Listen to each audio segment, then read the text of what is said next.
오늘은 고시원 좁은 방 한 칸에서 살아가던 한 청년의 이야기, 그리고 누구에게도 말하지 못한 그 청년이 지닌 비밀이 어떻게 주변 사람들의 인생을 바꾸어 놓았는지에 관해 들려드리려고 했습니다.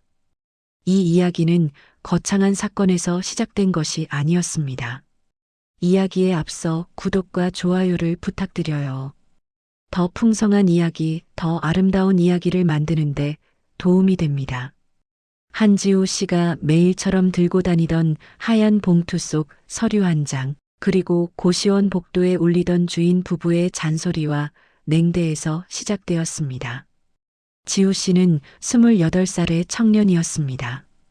대학을 나오지 못했고 식당 일과 공사장 알바, 퀵서비스 일까지 닥치는 대로 하며 하루하루를 버텨야 했습니다. 여유라고는 없는 삶 속에서도 그는 늘 조용히 참으며 살아가는 사람이었습니다. 그가 지내던 고시원은 오래되고 좁은 곳이었습니다.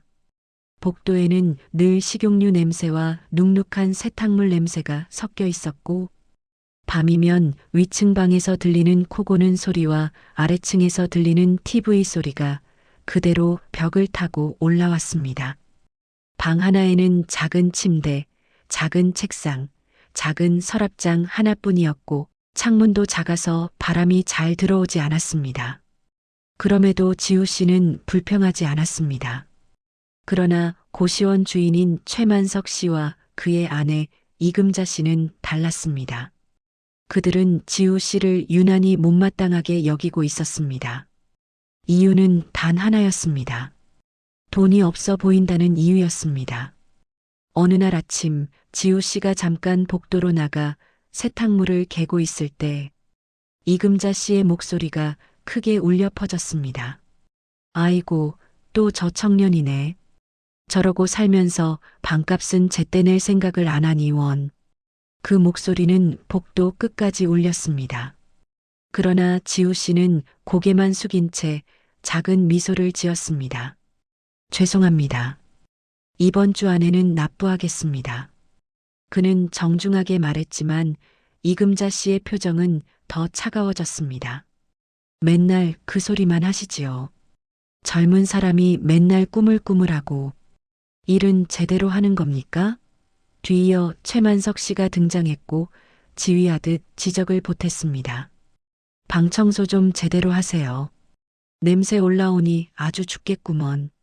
하지만 그 방에서 냄새가 난 적은 단 한 번도 없었습니다.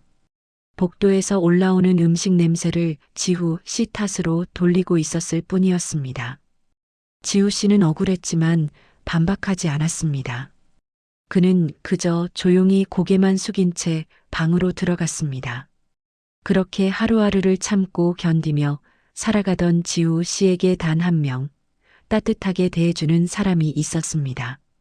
같은 층 끝방에 사는 윤다혜 씨였습니다.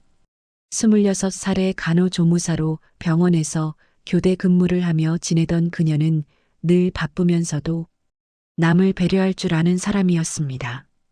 어느 날 저녁 지우 씨가 좁은 복도에서 컵라면을 먹으려 할 때 다혜 씨가 다가와 조심스럽게 말했습니다. 지우 씨, 요즘 많이 힘들어 보이시네요. 밥은 제대로 드시고 계세요? 그 말에 지우 씨는 잠시 멈칫했습니다. 누군가 진심으로 자신의 상태를 걱정해 준 적이 오랜만이었기 때문이었습니다. 네, 괜찮습니다. 지우 씨는 애써 웃으며 말했습니다. 다혜 씨는 작은 도시락 하나를 내밀었습니다. 이거 남는 거예요. 드실래요? 환자분 남은 도시락 챙겨온 게 아니라 제가 만든 거예요. 따뜻한 도시락에서 김이 모락모락 올라왔고 지우 씨는 처음으로 고시원 복도에서 따뜻한 냄새를 맡았습니다. 그러나 이 모습을 본 이금자 씨는 곧바로 비웃음을 터뜨렸습니다. 아이고, 다혜 양. 그런 사람한테까지 신경 쓰지 말아요. 곧 나갈 사람이야. 맨날 방값 밀리고 절에서 무슨 미래가 있대? 다혜 씨의 얼굴에 불편함이 스쳤지만 그녀는 웃으며 말했습니다. 사람은 누구나 사정이 있죠, 사모님. 너무 그러지 마세요. 하지만 이금자 씨의 표정은 더 굳어졌습니다. 에휴, 다의 양은 착해서 탈이에요. 이런 대화들은 지우 씨의 마음에 깊은 상처로 남았습니다. 그러나 그는 아무 말도 하지 않았습니다. 사실 그는 매일 가방 속에 넣어 다니는 흰 봉투 하나를 조심스럽게 챙기고 있었습니다. 봉투 안에는 한 변호사 사무실의 로고가 찍힌 문서가 들어 있었습니다. 그는 그 문서를 매일 밤 꺼내어 조용히 살펴보았습니다. 내용은 상속심사 완료 통보였습니다. 아직 결과는 나오지 않았지만 그는 곧 100억이 넘는 유산의 상속 여부를 통보받게 되어 있었습니다.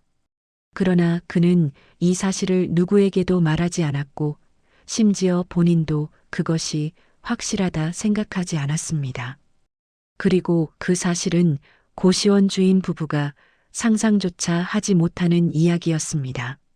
하루는 밤늦게 지우 씨가 공사장에서 돌아와 신발을 벗는 순간 최만석 씨가 흥분한 얼굴로 다가와 큰 소리로 말했습니다. 아니, 젊은 사람이 좀 조용히 들어오면 어디 덧나나? 발자국 소리가 쿵쾅쿵쾅 울려서 잠을 못 자겠어. 하지만 지우 씨는 조용히 걸어왔고 크게 소리를 낸 적도 없었습니다. 그럼에도 그는 고개를 숙였습니다. 죄송합니다. 더 조심하겠습니다. 그러자 이금자 씨가 옆에서 거들었습니다. 오늘도 방세 안 냈지요? 이번 주까지 안 내면 방 비워주셔야 돼요. 우리도 장사해요. 밥 벌어야지.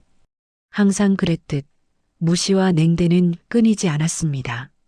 그날 밤 지우 씨는 작은 방에 홀로 앉아 책상 위 서랍을 열고 봉투를 꺼냈습니다.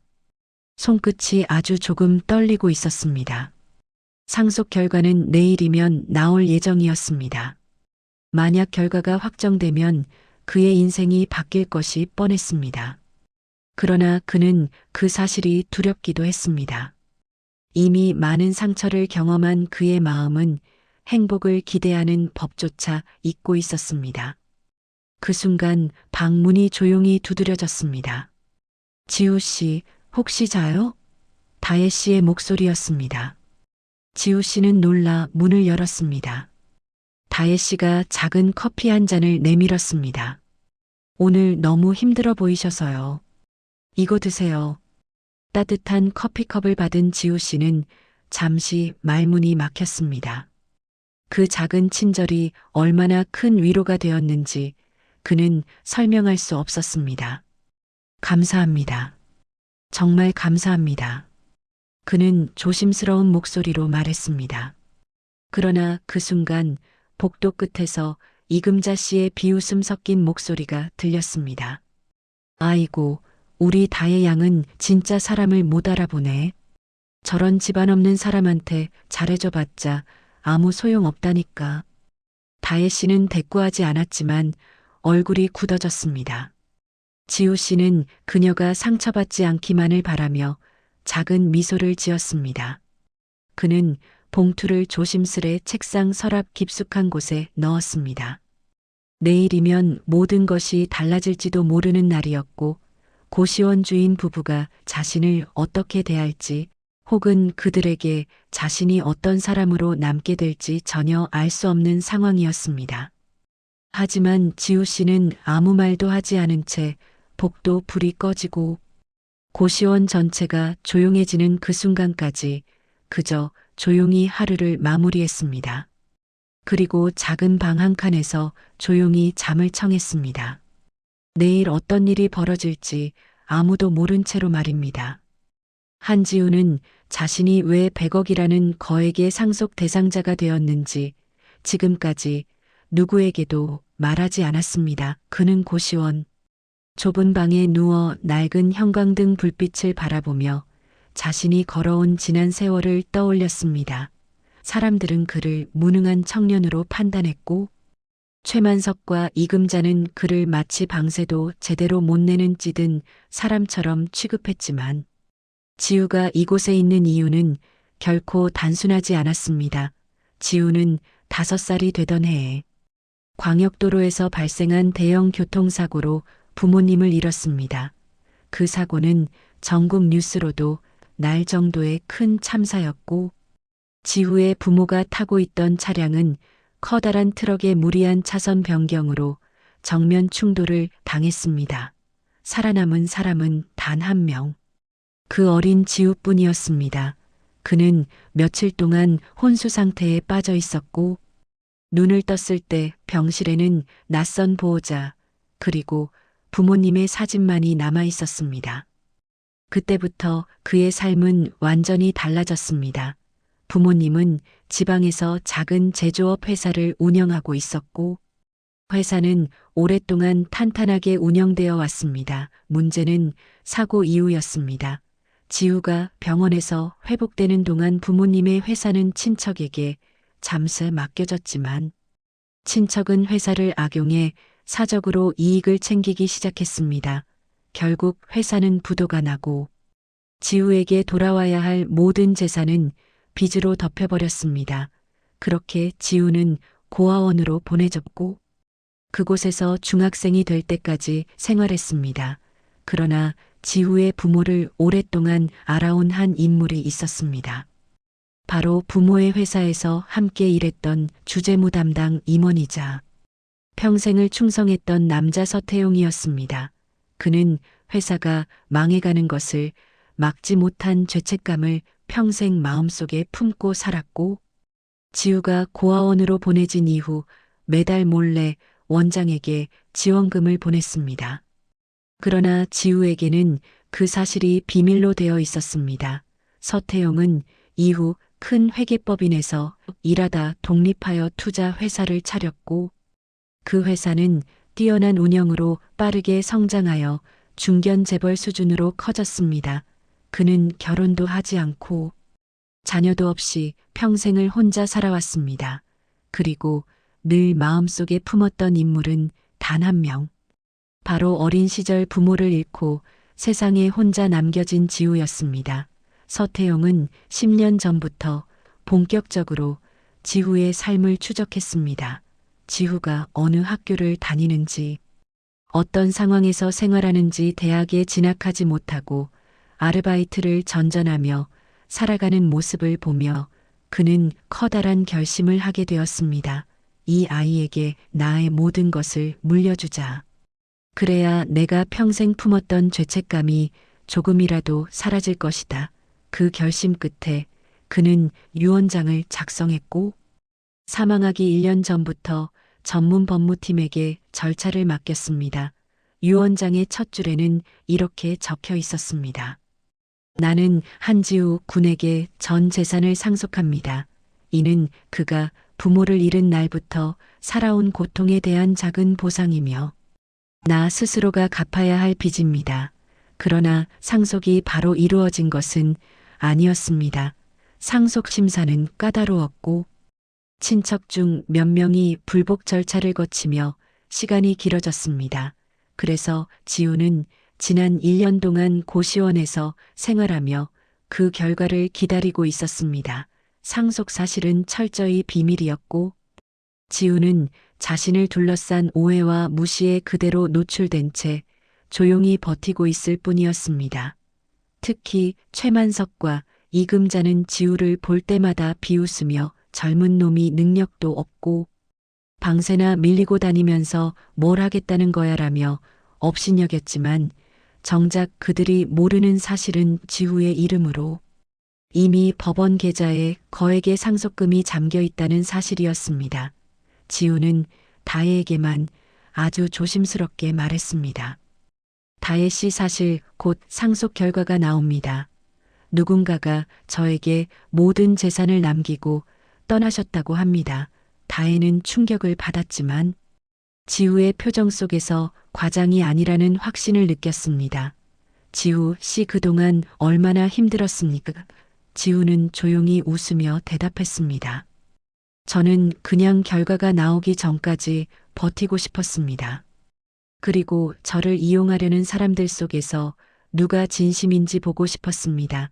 그동안의 삶이 너무 고단했습니다. 그래서 일부러 이 고시원에 더 머물러 왔습니다. 마침 그때 지우의 휴대폰이 울렸습니다. 발신자는 법무법인 성률 담당 변호사였습니다. 한지우 님 상속심사가 모두 완료되었습니다. 모든 재산은 한지우 님에게 단독 상속으로 확정되었습니다. 내일 10시에 오시면 등기 이전 및 계좌 이전 절차를 도와드리겠습니다. 상속 총액은 104억 2천만 원입니다. 그 말이 끝나는 순간 지우의 손이 미세하게 떨렸습니다. 그리고 그 떨림은 이 고시원이라는 좁고 칙칙한 공간에서 벌어질 거대한 변화의 시작이었습니다. 지우는 조용하지만 깊은 숨을 들이마셨습니다. 이곳에서 자신을 무시하고 함부로 대하던 모든 사람에게 반드시 보여줄 날이 오게 되었다는 것을 깨달았기 때문입니다. 이제 그는 더 이상 버려진 청년이 아니라 100억 상속자였습니다. 그리고 이 사실이 알려지는 순간 고시원은 폭풍의 중심이 될 것이 분명했습니다. 한지우는 그날도 고시원 복도를 조용히 걸어가고 있었습니다. 오래된 형광등이 깜빡거리는 그 좁은 복도는 언제나 축축한 공기가 감돌았고 매번 걸을 때마다 눅눅한 곰팡내가 옷에 배는 듯 했습니다. 하지만 지우는 아무 말도 하지 않았습니다. 이곳에선 불평하는 것조차 사치였기 때문이었습니다. 그는 늘 말없이 자신의 좁은 이평 방으로 들어가 생수 한 병을 책상 위에 두고 조용히 노트북을 켜곤 했습니다. 그 모습을 어딘가에서 지켜보던 최만석과 이금자는 매번 지우의 행동 하나하나를 못마땅한 눈빛으로 바라보고 있었습니다. 특히 최만석은 지우가 조금이라도 복도를 오래 지나가면 아이씨 또 발자국 소리 시끄럽게 내면서 지나다니네 저 청년은 진짜 예의가 없어라고 중얼거렸고 이금자는 지우가 공동 냉장고 문을 열기만 해도 어휴 또 뭐 챙겨가려고 저러나 먹지도 못할 것들 넣어두고 지저분하게만 하지라고 핀잔을 주곤 했습니다. 지우는 이런 말에 매번 가만히 고개를 숙일 뿐이었습니다. 그가 아무 말도 하지 않으니 주인 부부는 그것을 곧 약함이라 생각했고 그 약함을 건드리는 건 그들에겐 너무 쉬운 일이었습니다. 어느 날 새벽 지우가 시험 공부를 늦게까지 하다가 잠시 공용 세탁실로 내려갔을 때 일이 벌어졌습니다. 최만석이 손전등을 들고 세탁실 문을 벌컥 열어젖히며 소리쳤습니다. 한지우 씨, 지금 몇 시인지 알기나 합니까? 여기가 당신 혼자 쓰는 집입니까? 남들 자는데 세탁기 돌리겠다는 겁니까? 지우는 당황해 손을 멈추며 조심스럽게 대답했습니다.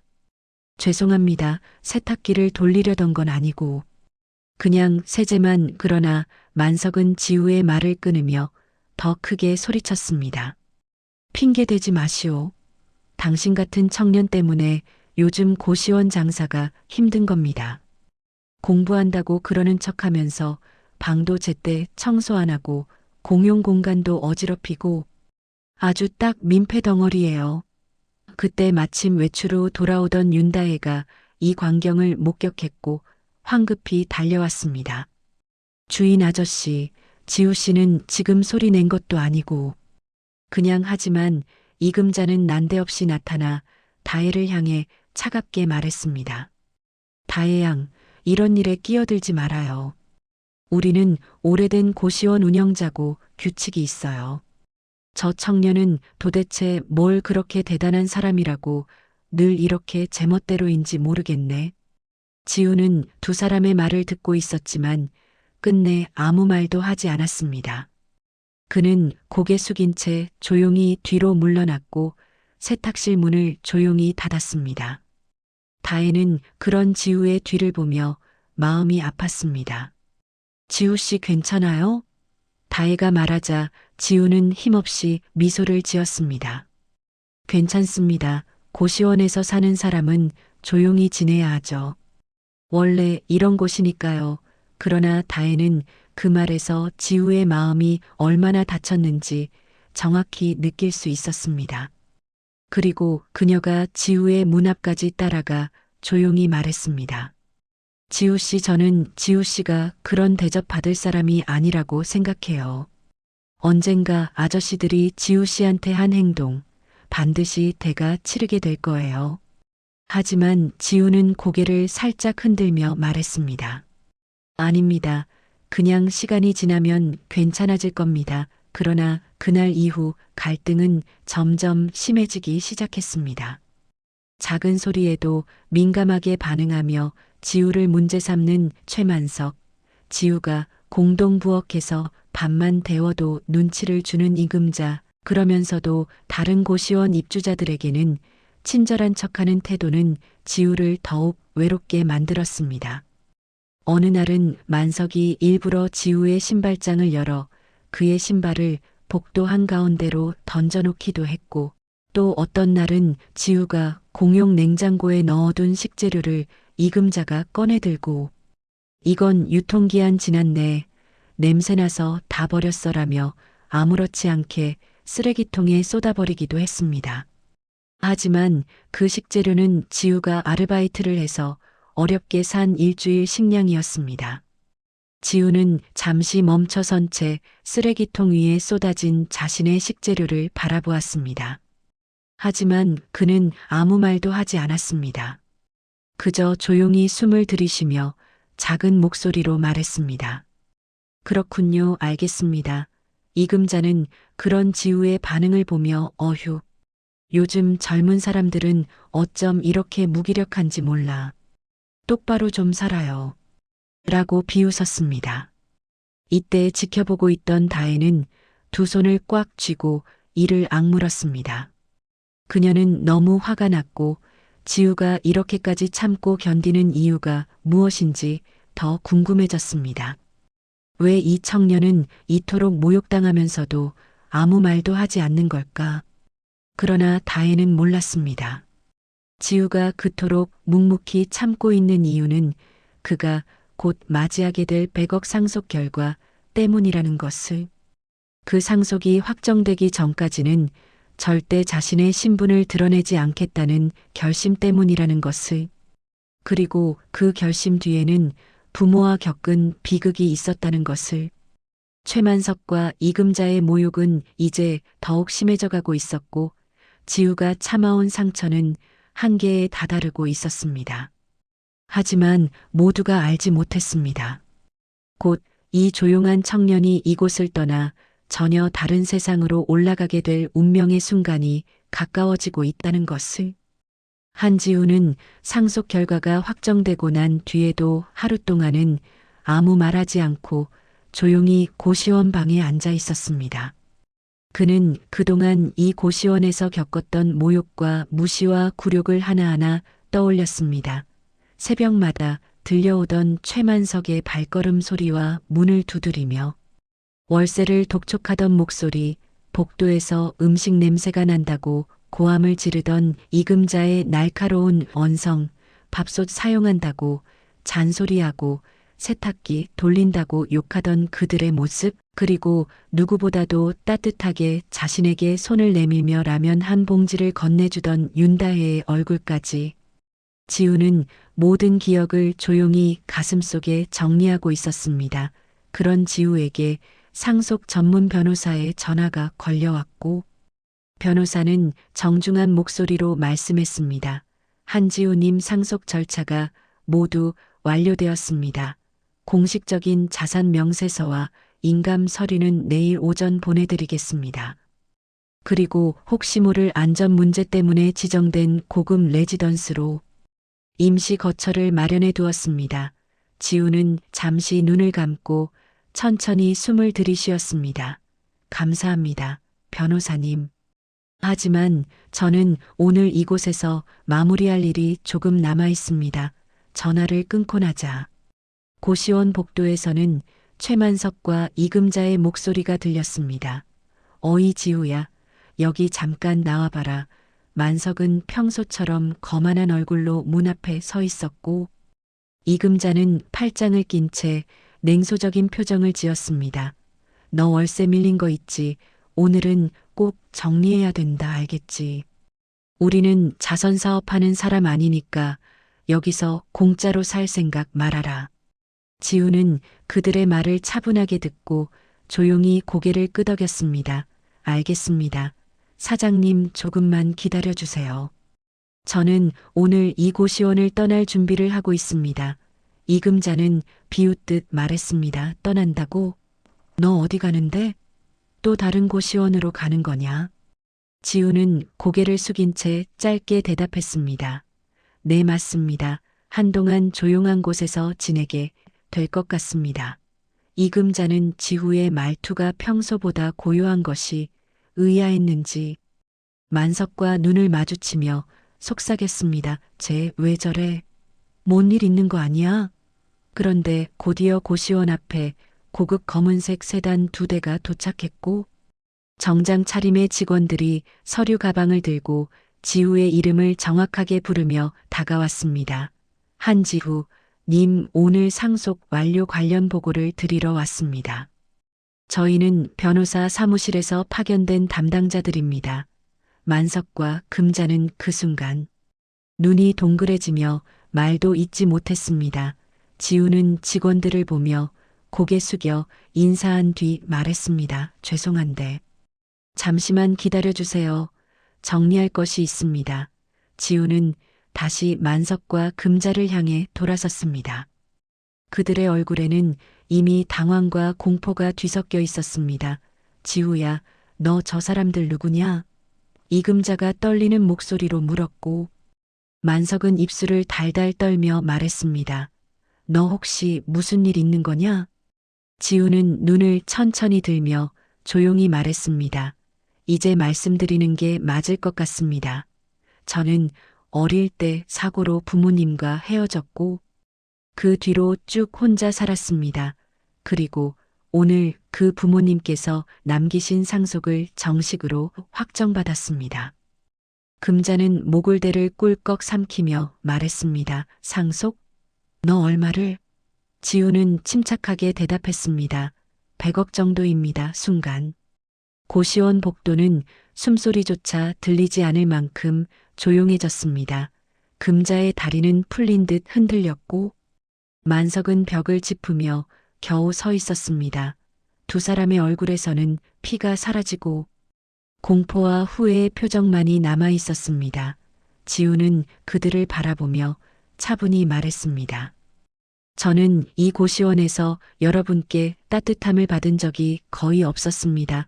새벽부터 욕을 들었고 밤냄새 난다고 문을 발로 차이고 월세 조금 밀렸다고 온 복도에 퍼지게 소리 지르셨습니다. 그동안 저는 많이 상처받았습니다. 만석은 급하게 손사래를 치며 말했습니다. 아니야, 지우야. 우리가 그럴 의도가 있었던 게 아니고. 너도 알다시피 고시원이라는 데가 워낙 사정이 빠듯해서 금자도 눈물을 글썽이며 덧붙였습니다. 그래, 맞아. 너도 알잖아. 우리가 일부러 그런 게 아니라. 그냥 너한테 좀 심했던 건 미안해. 그때 라면 끓인 거, 김치 먹은 거, 우리가 예민했을 뿐이야. 지우는 미소도 보이지 않은 표정으로 천천히 고개를 저었습니다. 아닙니다, 사모님.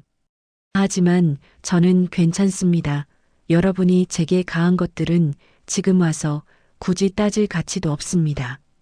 저는 이제 떠나겠습니다.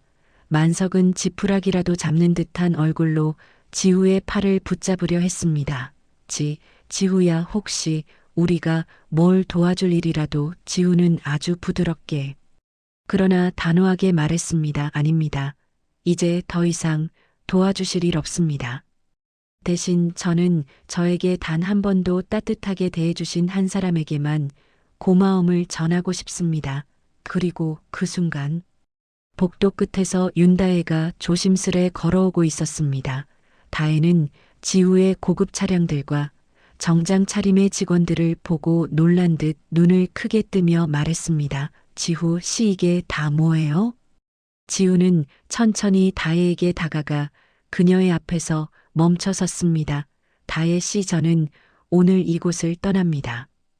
그리고 그동안 이 고시원에서 저에게 도움을 준 사람은 단 한 명뿐이었습니다.